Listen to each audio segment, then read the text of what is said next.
Here's a thought about toning a black and white photograph. I'm sure those of you who are subscribers of LensWork have noticed that we always use a slightly warm tone, a brownish tone in LensWork, and we do so for a very specific reason. Years ago, I decided to tone some of my images in the wet darkroom, and I loved that warm brown look, but I couldn't explain why. Was it the nostalgic sense? That wasn't it. And then I ran across a survey that showed people various kinds of colored images, either absolutely neutral images, slightly warm tone images, slightly blue tone images, and what they found was absolutely fascinating.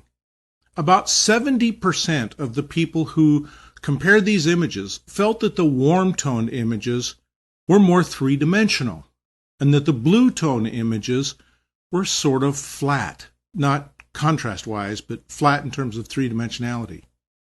I'm one of those people. I'm in that 70% that I think a warm tone print has more life, more three-dimensionality to it. It just feels more like something I'm interested in looking at.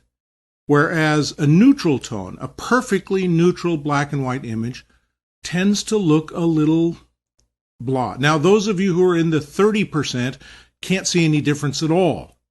But if you're in the 70%, you know what I'm talking about when it comes to warm tone prints. So that's why we do it.